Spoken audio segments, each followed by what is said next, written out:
Telangana cooperative union chairman, నాతో పాటు ఇద్దరు Deepak John Telangana Christian minority chairman గారు ఈరోజు ప్రజాపాలనలో భాగంగా పిసిసి ఇచ్చినటువంటి ఆదేశాల మేరకు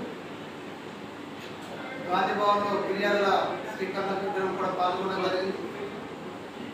ఈ ఫిర్యాదులకు ప్రభుత్వ వివిధ శాఖలకు పంపించడం జరుగుతుంది. అయితే గత 3-4 రోజులుగా ఈ రాష్ట్రంలో కాళేశ్వరం పైన ఏర్పాటు చేసినటువంటి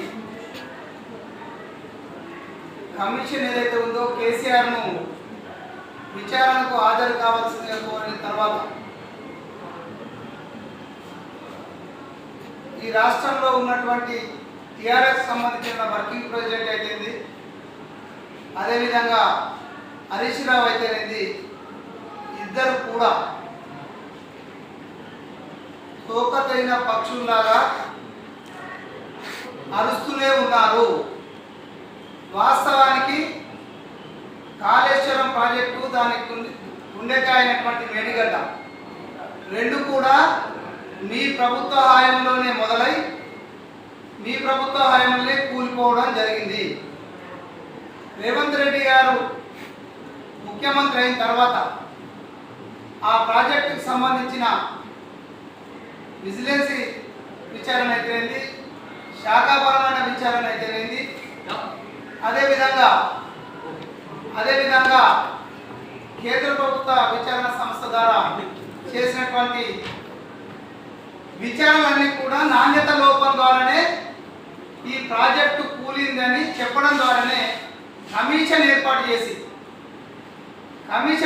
చేసి దానిపైన విచారణ చేసి వాస్తవాలను ప్రజలకు వివరించే ప్రయత్నం చేసింది ఈ రాష్ట్ర ముఖ్యమంత్రి రేవంత్ రెడ్డి గారు. కానీ దీనికి ఏదో ఈ ప్రపంచంలో ఒక బ్రహ్మాండమైన ప్రాజెక్టును మేము మాత్రమే కట్టామని చెప్పుకునే టీఆర్ఎస్ నాయకులందరూ కూడా మరి కూలిపోవడానికి కారణం ఎంత తెలివితక్కువ మాటలు మాట్లాడుతున్నారంటే, కేటీఆర్ అంటే ఒకడు కాంగ్రెస్ వాళ్ళు ఏమే బాంబులు పెట్టి కూల్చేస్తున్నారంటే వాడికి తెలుగుందో లేదో నాకైతే అర్థం కావాలి. అంటే 10 సంవత్సరాలు మంత్రిగా చేసినటువంటి వ్యక్తి ఈ రాష్ట్రంలో జరుగుతున్న పరిణామాన్ని క్షుణ్ణంగా పరిశీలించే వ్యక్తి తప్పుడు మాటలతో గ్లోబల్ ప్రచారం చేయాలని ఒక ప్రయత్నం చేసే విధానాన్ని కాంగ్రెస్ పార్టీ తీవ్రంగా ఖండిస్తుంది. అంతేకాకుండా కాంగ్రెస్ పార్టీ అధికారంలోకి వచ్చిన తర్వాత కక్ష సాధింపులు చేస్తున్నదని చెబుతున్నటువంటి విషయాలపైన ఒక్కసారి ఆలోచించమని చెప్తున్న టీఆర్ఎస్ శ్రేణులను, మరీ ముఖ్యంగా కేసీఆర్ కుటుంబ సభ్యులని, మేము మీలాగే కక్ష సాధింపు చేస్తే మీరు చేసిన పనులు, అవినీతి పనులు ఒక్కటి కాదు, ఈ రాష్ట్రంలో ఉన్న అన్ని వ్యవస్థలను అవినీతిమయం చేసింది. అంతేకాకుండా ఈ రాష్ట్రంలో ఉన్నటువంటి టీఆర్ఎస్ ఎమ్మెల్యేలందరూ కూడా మీరు అవినీతిలో కూరుకుపోయినటువంటి పరిస్థితిని ఈ రాష్ట్ర ప్రజలు గమనించింది. ఒక్కటి కాదు, 2 కాదు, భూమాఫియా, లిక్కర్ స్కామ్, అదేవిధంగా శాండ్, హరితహారంలో కొన్ని వేల కోట్ల రూపాయల దోచుకు తిన్నటువంటి పరిస్థితులు. నిజానికి వీటన్నిటిపై విచారణ చేస్తే కేసీఆర్ కుటుంబ సభ్యులు ఎంతమంది అవుతున్నారో వారందరూ కూడా ఈ జీవితకాలం జైల్లో గడపడం తప్ప వేరే ఏముండదనే విషయాన్ని సందర్భంగా తెలియజేస్తున్న సోదరులారా. ఇకపోతే ఒక్క బాధ్యతమైన ప్రజాప్రతినిధి మాట్లాడాల్సిన ఒక్క మాట కూడా ఈరోజు ఫ్రస్ట్రేషన్లో కేటీఆర్, వాస్తవానికి నువ్వు మాట్లాడిన ప్రతి మాటను మేము మాట్లాడగలం కేటీఆర్, ఈ భూమికి 2 జానులు కూడా లేనటువంటి నువ్వు, అంటే నువ్వు మాట్లాడే భాషలో చెప్పాలంటే ఈ భూమికి 2 జానులు 3 జానులు లేనటువంటి నువ్వు ఎగిరెగిరి మాట్లాడుతుంటే, అవినీతి పరులమైన నువ్వే మాట్లాడుతుంటే వాటిని వెలికి తీసి ప్రజలకు వివరించే ప్రయత్నం చేస్తున్నా మాకెంత గుండె ధైర్యం ఉండాలా, నేను ఏ విధంగా చెడుగుడాలో తెలియనున్నా కాదు. కానీ బాధ్యతమైన పదవిలో ఉన్న ఈ రాష్ట్ర ముఖ్యమంత్రి రేవంత్ రెడ్డి గారు వాస్తవాలను ప్రజలకు చెప్పాలనుకోవడం ద్వారా ఇంకా నువ్వు ఎగిరెగిరి పడుతూ విచ్చలవిడిగా తప్పుడు మాటలు మాట్లాడుతుంటే ఒక పిచ్చి కుక్క కంటిన్యూగా నువ్వు మాట్లాడుతున్నావు. ఈ మధ్య కాలంలో రాష్ట్ర ముఖ్యమంత్రి రేవంత్ రెడ్డి గారి పైన నీకు బుద్ధి జ్ఞానం ఏమైనా ఉంటే నిజంగా నువ్వు చర్చకు సిద్ధమైతే ముందుకు రావాలి. తెలివి తక్క మనిషివి నువ్వు అంటే ఒక విధవ అంటే రాజకీయ ఒక వ్యభిచారి ఒక విధవ కూడా అంత చిల్లర మాటలు మాట్లాడు ఒక ముఖ్యమంత్రి పట్టుకొని. నిజానికి మీ తండ్రి ముఖ్యమంత్రిగా ఉన్నప్పుడు మీరు చేసినటువంటి పనులే మేము చేయాలని అనుకుంటే నిన్నటికి నువ్వు మాట్లాడినటువంటి ఒక స్టేట్మెంట్ యాదు నిన్ను తీసుకుపోయి జైల్లో పెట్టడానికి అది ఒక్కటే ఒక కారణం చేయాలనే విషయాన్ని ఈ సందర్భంగా నేను ఈ పత్రికా సోదరుల ద్వారా ఈ సమాజానికి తెలియజేస్తున్నాను. సోదరులారా, ఖచ్చితంగా మీరు చేసిన పాపాల ద్వారా నీట మునిగిన కాళేశ్వరం ప్రాజెక్టు మీ మెడకు చుట్టుకుంది. ఖచ్చితంగా కాళేశ్వరం ప్రాజెక్టు విచారణ పూర్తి కాగానే మీ కుటుంబం మొత్తం ఆల్రెడీ ఈపాటికే మీ చెల్లె జైలుకు వచ్చింది. ఇక మీరిద్దరు మిగిలిరు, మీ బావతోటి బావ మీరు ముగ్గురు కూడా జైలుకు పోవడం తప్పదు. అంతేకాకుండా విచారణ కమిటీలో నోటీస్ ఇవ్వక ముందు ఈటెల రాజేందర్ గారు మాట్లాడిన మాటలేంది, అదేవిధంగా విచారణ కమిటీ ముందు ఈటెల రాజేందర్ గారు మాట్లాడిన మాటలు చూస్తుంటే ఈ రాష్ట్రంలో బీజేపీ టీఆర్ఎస్ రెండు కూడా ఒక్కదాని ముక్కలనే విషయం స్పష్టంగా అర్థమవుతుంది. దీనిపైన మా పిసిసి ప్రెసిడెంట్ గారు మిగతా మా నాయకులందరూ మాట్లాడిన వాటిపైన ఈ రాష్ట్ర బీజేపీ అధ్యక్షుడు కిషన్ రెడ్డి గారిని మాట్లాడమంటే మాకు సంబంధం లేని విధంగా మాట్లాడిన విధానం ఏదైతే ఉందో ఈ రెండు పార్టీలు కూడా కుమ్మొక్కై ఒకటే నడుస్తున్న సంఘటన పరిస్థితులు ఇక్కడ కనిపిస్తున్న విషయాన్ని ఈ సందర్భంగా తెలియజేస్తూ ఖచ్చితంగా ఖబర్దార్ కేటీఆర్, నువ్వు ఇదే విధంగా మాటలు తూలితే తప్పుడు మాటలు మాట్లాడితే నీకు కర్రు కాల్చి వాత పెట్టడం ఖాయం. నువ్వు ఏ విధంగానైతే ఎగిరిపడుతున్నావో ఈ ఎగిరిపడ్డ వాళ్ళు చాలా మంది కాలగర్భంలో కలిసిపోయారు తప్పుడు విధానాలతో. నమస్కారం. పిసిసి ప్రెసిడెంట్ మహేష్ కుమార్ గౌడ్ గారి ఆదేశాల మేరకు ఇవాళ మేము గాంధీ భవన్లో కూర్చోవడం జరిగింది. కొన్ని ప్రజల సమస్యలు పరిష్కరించే ఒక కార్యక్రమంలో మేము కూర్చోవడం జరిగింది. ఆల్మోస్ట్ ఒక 15 అప్లికేషన్స్ రావడం జరిగింది. చాలా వాటికి హైదరాబాద్కి సంబంధించిన డబుల్ బెడ్రూమ్ వరకు రావడం జరిగింది, మాట్లాడడం జరిగింది. కాళేశ్వరం ప్రాజెక్టు విషయంలో మాట్లాడదలుచుకున్నాను.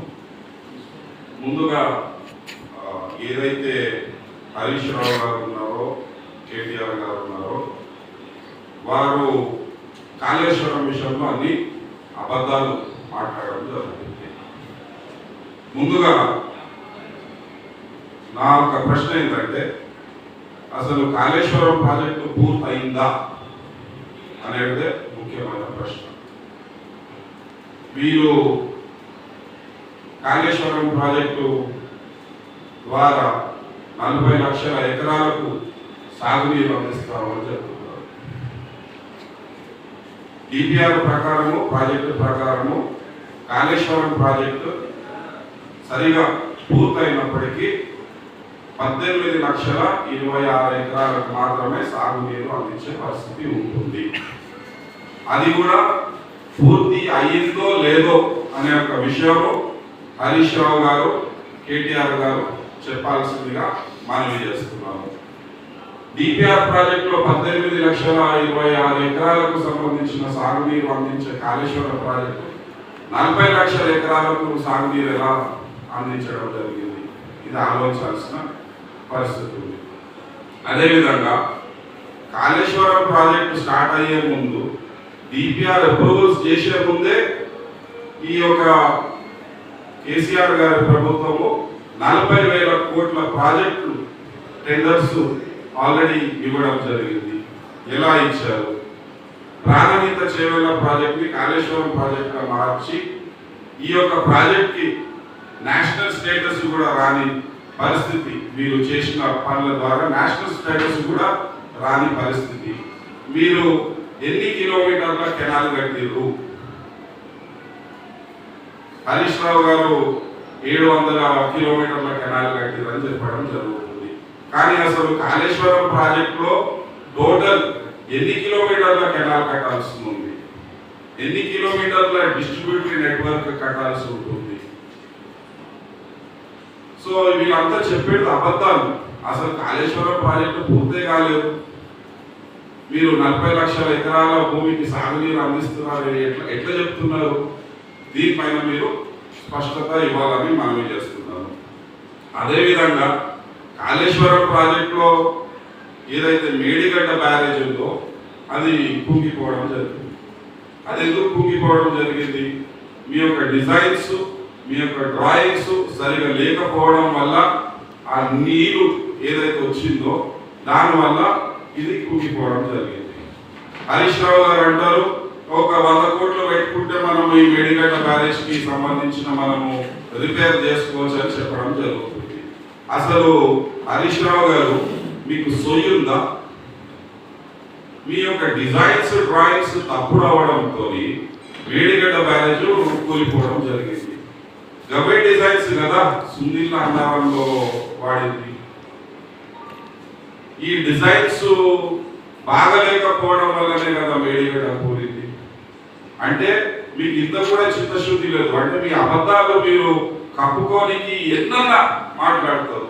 ఈ యొక్క డిజైన్స్ బాగలేకపోవడం వల్ల మేడిగడ్డ కూలిపోయినప్పుడు సుందిల్ల అన్నారం కూడా ఇదే పరిస్థితి అవుతుందని మేము నమ్ముతున్నాం. అందుగురించే దీన్ని ఆపడం జరిగింది. చైనాలో 3 gorges డ్యామ్ అని చెప్పి ఒక డ్యామ్ కట్టడం జరిగింది.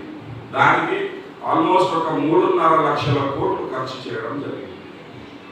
ఈ యొక్క డ్యామ్ కట్టడం ద్వారా భూమి యొక్క రొటేషన్ అనేది 0.006 సెకండ్స్ తగ్గిపోయిందని కూడా చెప్తారు. అంత పెద్ద ప్రాజెక్ట్. సాగునీరు అందిస్తారు, తాగునీరు అందిస్తారు, పవర్ జనరేషన్ చేస్తారు. మీరు ఇక్కడ ఏం చేసిరు? కాళేశ్వరం కట్టి అసలు పూర్తి చేయలేని పరిస్థితి. ఎంత పర్సెంట్ పూర్తయింది? 40 లక్షల టీఎంసీలు అంటున్నారు. 40 లక్షల ఎకరాలకు మీరు నీళ్ళు అందించారు అంటున్నారు. మీ డిపిఆర్ ప్రాజెక్టే 12 లక్షలకు, మీరు 40 లక్షలు ఎకరాలకు నీళ్ళు ఎలా అందిస్తారు? అదేవిధంగా సిఏజీ రిపోర్టు ప్రకారం, క్యాగ్ రిపోర్టు ఏప్రిల్ 2022లో, అదేవిధంగా జనవరి 1, 2024లో ఒక రిపోర్ట్ ప్రభుత్వంకి ఇవ్వడం జరిగింది. 2022 వరకు కాళేశ్వరం ద్వారా 40,000 ఎకరాలకు మాత్రమే సాగునీరు అందించడం జరిగిందని చెప్పడం జరిగింది. ఒక్క సంవత్సరంలో మీరు 12 లక్షల ఎకరాలకు నీరు ఎలా అందించగలిగారు? మీ అసలు కెనాల్ నెట్వర్కే మీరు కంప్లీట్ చేయలేరు, డిస్ట్రిబ్యూషన్ నెట్వర్కే కంప్లీట్ చేయలేరు, ఆర్ఎన్ఆర్ ప్యాకేజ్ కూడా ఇవ్వలేదు, భూసేకరణ కూడా చేయలేదు ఇంకా కంప్లీట్ గా. ఏం మాట్లాడుతారు మీరు? తాగునీరు అందించలే, సాగునీరు అందించలే. హైదరాబాద్ సిటీకి 30 టీఎంసీల నీళ్ళు అందిస్తారని చెప్పారు మల్లన్న సాగర్ నుంచి. ఏమైంది అది? హైదరాబాద్ మల్లన్న సాగర్ మధ్యలో ఉన్న గ్రామాలకు 10 టీఎంసీల నీళ్ళు అందిస్తామని చెప్పారు. ఏమైంది? అది కూడా అందించలే.